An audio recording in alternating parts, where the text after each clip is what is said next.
नमस्कार, आप देख रहे हैं राजस्थान संवाद। सियासत में एक गलतफहमी बहुत जबरदस्त हो गई थी कि अगर किसी नेता को पद से हटा दिया जाए, अगर किसी नेता को सम्मान नहीं दिया जाए, तो जनता देख नहीं रही है, जनता समझ नहीं रही है और जनता को सियासत समझ में नहीं आती। इस गलतफहमी का शिकार जो लोग भी हुए थे, उस गलतफहमी को पूरी तरह से दूर कर दिया गया।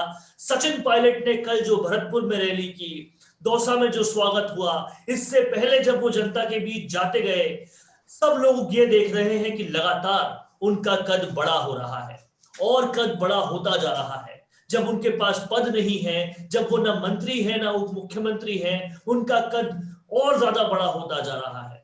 लोगों का जैसे सैलाब उमड़ पड़ा था भरतपुर में, ये सारे नजारे आला कमान भी देख रही है। और कहीं ना कहीं ऐसा भी कहा जा रहा है कि राहुल गांधी के राष्ट्रीय अध्यक्ष बनने से पहले ये एक संदेश है जो दिया जा रहा है। आज मेरे साथ इस मुद्दे पे बात करने के लिए हैं कांग्रेस के दिग्गज नेता सुरेश मिश्रा और पत्रकार राघव शर्मा। सबसे पहले सुरेश जी, मैं आपके पास आता हूं। क्या कांग्रेस आलाकमान को नजर नहीं आता कि अगर हमने इस नेता को सम्मान नहीं दिया, ये वो नेता है जो 18 से 100 तक हमको लेकर गया था, तो कहीं ना कहीं ये कांग्रेस के लिए ही घातक साबित हो सकता है? देखिए, निश्चित रूप से सचिन पायलट जी हमारे कांग्रेस के उन नेताओं में से हैं जिनके प्रति युवाओं का बहुत ज्यादा एक तरह से लगाव है। और सबसे बड़ी बात है कि वो राजस्थान के उन जन नेताओं में से गिनती उनकी आती है जिनकी को पहचान की अवस्था नहीं है। पूरे देश के अंदर भी आज कहीं भी सचिन पायलट जी जाके खड़े होते हैं तो जनता का उनके बड़ा प्यार, लगाव और सम्मान उनके प्रति है। और ये आप नजर आ रहा है। अभी हम किसान की जब बात करने सचिन पायलट जी राजस्थान के दौरे पर निकले हुए हैं, जबरदस्त जन समर्थन उन्हें मिल रहा है। ये इस बात को अंगीकार करता है, दिखाता है कि निश्चित रूप से सचिन पायलट जी के प्रति लोगों का पूरा पूर्ण विश्वास है और कांग्रेस पार्टी को उन्होंने खड़े करने में पूरा योगदान कर रहा है। कांग्रेस पार्टी के प्रदेश अध्यक्ष के रूप में जब वो यहाँ बन के आए थे तो पार्टी की स्थिति वास्तव में उस समय बहुत नाजुक थी। राजस्थान में कांग्रेस सिर्फ 21 सीटों में सिमट गई थी।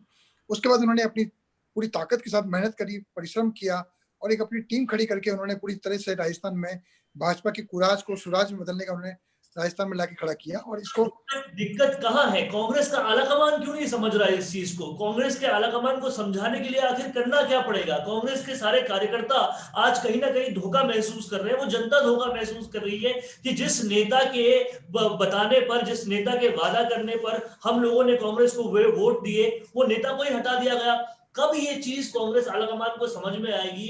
कब उन्हें वापस सम्मान मिलेगा? जब जनता उन्हें पसंद कर रही है, जब कार्यकर्ता उन्हें पसंद कर रहे हैं, तो कांग्रेस आलाकमान को आखिर दिक्कत कहां है? आप कांग्रेस में इतने पुराने हैं, आपको क्या लग रहा है कहां दिक्कत आ रही है? देखिए वरुण जी, निश्चित रूप से आला कमान की पूरी जानकारी सारी पूरी मामला सारा सामने है। और जनता से जुड़ने का जिस प्रकार से जो भी काम हो सकता है वो सचिन पायलट जी लगातार करते आए हैं। पायलट साहब ने राजस्थान में कांग्रेस को मजबूत स्थिति में खड़ा किया। वो बार बार एक बात कहते भी आ रहे हैं कि कार्यकर्ता का सम्मान लगातार बढ़ना चाहिए। उसके सम्मान की बात मैं लगातार उठाता रहूंगा। और मैं इस बात के लिए बिल्कुल उनको धन्यवाद देना चाहता हूँ पायलट साहब को कि आम कार्यकर्ता की आवाज बन करके वो कांग्रेस की बात को मजबूती से रखते हैं, कार्यकर्ता की बात को मजबूती से रखते हैं और जनता की समस्याओं के लिए संघर्ष करने के लिए खड़े रहते हैं।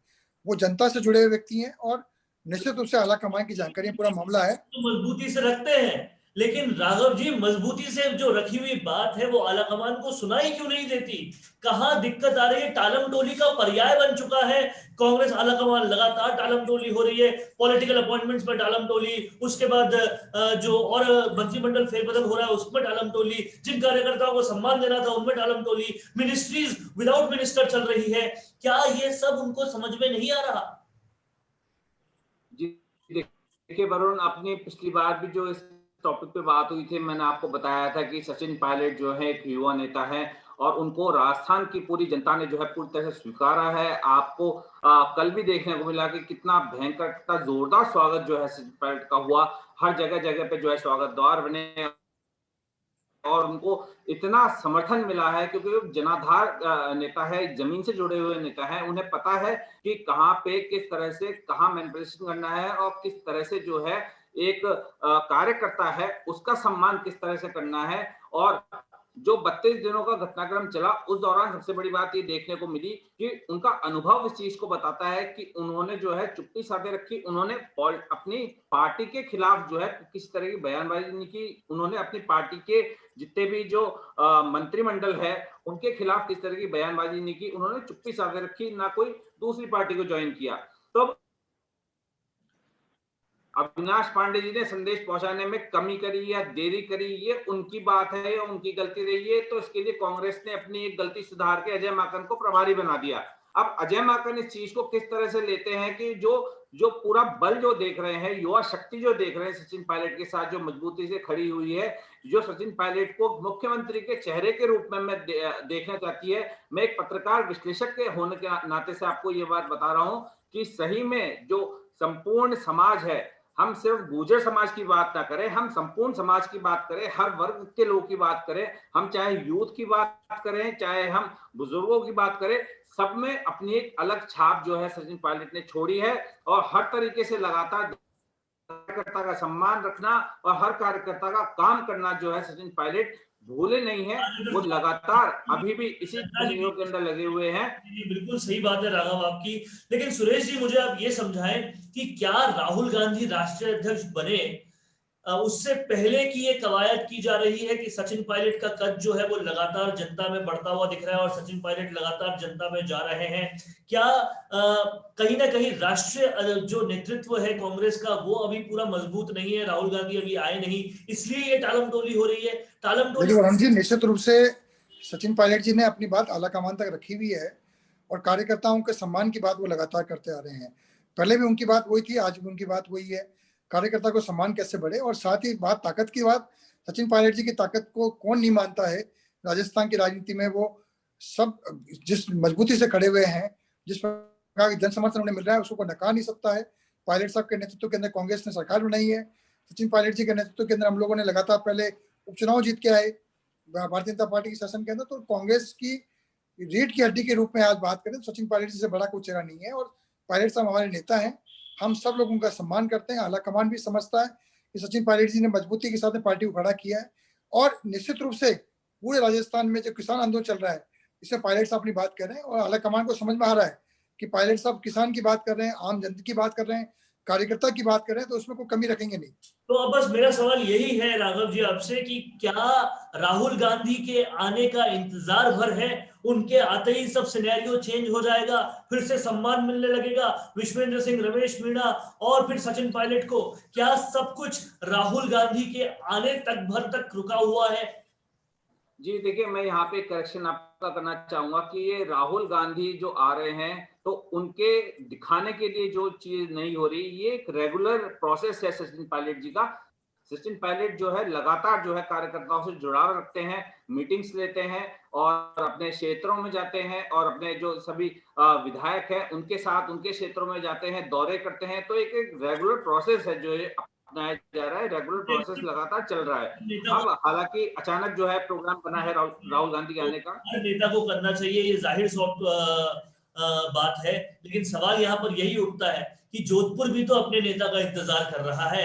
कितनी बार जोधपुर गए वो नेता जो जोधपुर से चुन कर आए हैं, और भी तो जगह नेताओं का इंतजार कर रही है, कितनी बार वो गए। लेकिन पायलट जो है वो न सिर्फ टोंक बार जाते रहे, बल्कि भरतपुर से लेकर दौसा से लेकर हर जगह के कार्यकर्ताओं का सम्मान करते रहे। और सिर्फ यही बात नहीं है, आप उनके बंगले पर देखिए, लगातार लोग आते रहते हैं, वो सब लोगों की सुनते रहते हैं। और कहीं ना कहीं पायलट को जो दुख हुआ था वो इसी बात का हुआ कि जो मेरे दर पे आ रहा है, जो मुझसे समस्या बता रहा है, वो समस्या सॉल्व क्यों नहीं हो पा रही, ब्यूरोक्रेसी क्यों नहीं उस बात को सॉल्व कर रही। सुरेश जी, आपका क्या मानना है कि कहीं ना कहीं पूरी सरकार ब्यूरोक्रेसी चला रही है और ब्यूरोक्रेसी कोई काम नहीं करने दे रही, इस वजह से लोग कहीं ना कहीं नाराज है? और क्या इसी वजह से पायलट से लेकर विश्वेंद्र सिंह से लेकर रमेश मीणा तक नाराज हुए थे? देखिए, जनता ने हमको चुन के भेजा है, राजस्थान में सरकार कांग्रेस की बनी है, हम जनता के प्रति जवाबदेह हैं और जनता के प्रति जवाबदेह रहने का काम नेताओं को करना पड़ता है। हम सब लोग मिलकर प्रयास कर रहे हैं कि जनता की सेवा किस प्रकार से हो सके, जो जवाबदेही हमको तय करनी चाहिए थी उसको हम पूरा कर पाए। ये सब बातें पायलट साहब लगातार उठाते रहे और आगे उठाते रहेंगे। हम जनता जुड़े हुए व्यक्ति हैं और जनता कांग्रेस पार्टी में जब विश्वास रख करके हमको सरकार बना के उन्होंने इस पद पे पहुंचाया है, तो हम सबका दायित्व तो बनता है कि जनता की हम सेवा करें, उनके जो भी काम है, दुख दर्द है, उनमें हम सब खड़े रहें। और सुरेश जी, एक आखिरी सवाल जो मैं आपसे पूछना चाहूंगा, क्या कांग्रेस के कार्यकर्ताओं की हालत है अभी? कितना गुस्सा उनके अंदर है अभी? क्यों कहीं ना कहीं सहन शक्ति की एक सीमा होती है, वो हम सब जानते हैं। कहीं ना कहीं सम्मान नहीं मिला, उसके लिए जो सहन शक्ति है वो आज जवाब देती हुई नजर आ रही है। कार्यकर्ता कांग्रेस के किस जगह पर है अभी? कितना उनका इमोशनल स्टेटस कहां पर है? देखिए, कांग्रेस का कार्यकर्ता सदैव पार्टी के हित की बात करता है, जनता से जुड़े मुद्दों की बात करता है और जनता के लिए सदैव खड़ा रहता है। उसका किसी को विरोध नहीं है।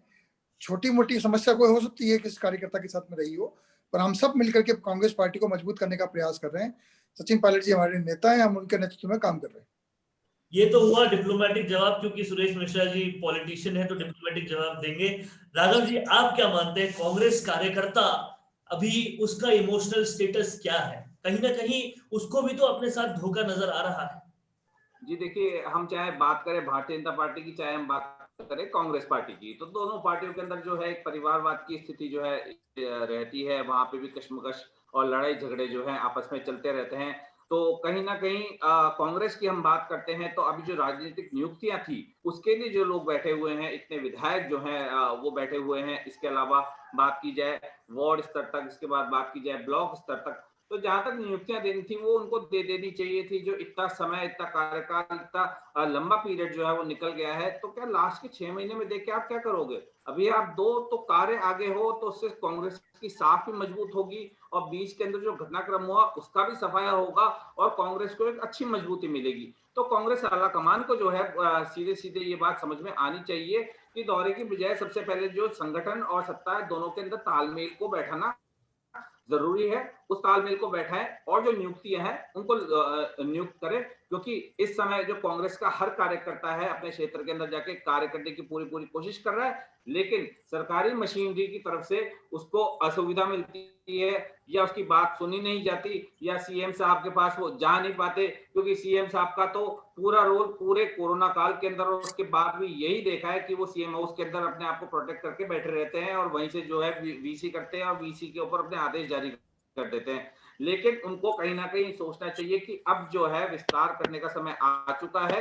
मंत्रिमंडल भी विस्तार किया जाए, राजनीतिक नियुक्तियां भी दी जाए और कांग्रेस के अंदर जो दिग्गज नेता है, जो सुरेश मिश्रा जी आपने साथ जुड़े हुए हैं, ये भी कांग्रेस के अंदर दिग्गज नेता है और काफी लंबे समय से जो है कांग्रेस के अंदर कार्यरत है। और आप देखेंगे कि इनके घर भी जो है जन सुनवाई का कार्यक्रम जब सुबह होता है तो कार्यकर्ताओं की भीड़ लगातार बनी रहती है।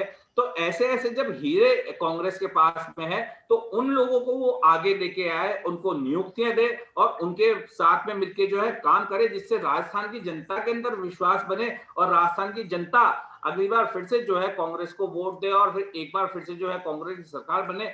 अगर अशोक गहलोत और आलाकमान इस बात को नहीं समझते और आपसी पसोपेश के अंदर फंसे रहते हैं तो निश्चित तौर पे जो है कांग्रेस अगली चुनाव के अंदर जो है काफी हद तक बुरा हो सकता है। जी, तो इस पूरी बातचीत का लबोलबाब ये निकला कि कमरे के अंदर बैठकर राजनीतिक गणित को आगे पीछे कर ही केवल राजनीति नहीं होती, जाना पड़ेगा जनता के बीच में भी, आना पड़ेगा जनता के साथ भी, सुनना पड़ेगा जनता के लोगों को भी और बात करनी पड़ेगी उन लोगों की जो जनता के बीच के हैं, सम्मान देना पड़ेगा उन लोगों को, और अगर नहीं दिया तो बहुत कुछ बुरा हो सकता है। बहुत बहुत शुक्रिया सुरेश मिश्रा जी आपका, राघव जी आपका, धन्यवाद। धन्यवाद। मैं कहती हूँ कि घर में नया फर्नीचर लगा लो और वो मोबाइल देखते रहते हैं। मैं कहती हूँ कि मुझे नई ज्वेलरी दिला दो और वो फिर भी मोबाइल देखते रहते हैं। फिर मैं कहती हूँ बच्चों को नए टॉयज़ तो दिला दो और वो फिर भी मोबाइल ही देखते रहते हैं। इसके बाद जब मैं उनको मोबाइल देखने के लिए टोकती हूँ तो पता चलता है कि वो जो मोबाइल देख रहे थे ना, उसमें वो दरअसल फर्नीचर, ज्वेलरी और टॉयज़ लेने के लिए गूगल पर सर्च कर रहे थे। जाहिर सी बात है ये केवल हमारे साथ तो नहीं हो रहा। सोच कर देखिए तो अधिकतर लोग कुछ भी लेने से पहले गूगल ज़रूर चेक करते हैं और गूगल पर इन सारी चीज़ों के वीडियोस को देखकर वो अपनी शॉपिंग डिसाइड करते हैं। सिर्फ यही नहीं, गूगल भी वीडियोस से बहुत ज़्यादा प्यार करता है, क्योंकि अगर आपकी वेबसाइट पर वीडियो एम्बेड है तो आपकी वेबसाइट खोज ज़्यादा दिखने के चांसेस 53% तक बढ़ जाते हैं। कस्टमर्स पर हुए सर्वे के मुताबिक ये पता चला है कि 74% बायर आपकी एक्सप्लेनर वीडियो देखकर आपके प्रोडक्ट्स में इंटरेस्टेड होते हैं और वीडियो देखने के बाद एक सफल कस्टमर में बदल जाते हैं। तो फिर अब इंतजार कैसा? अपने बिजनेस को लाइए वीडियो प्लेटफॉर्म पर और बढ़ाइए अपने sales. For all types of digital video marketing, Mishi Media Solutions is a one-stop solution where you fulfill all of your needs of digital video marketing. Mishi Media Solutions is creating your digital presence at affordable prices. For more details, call 9549700549 or mail mishimediasolutions@gmail.com.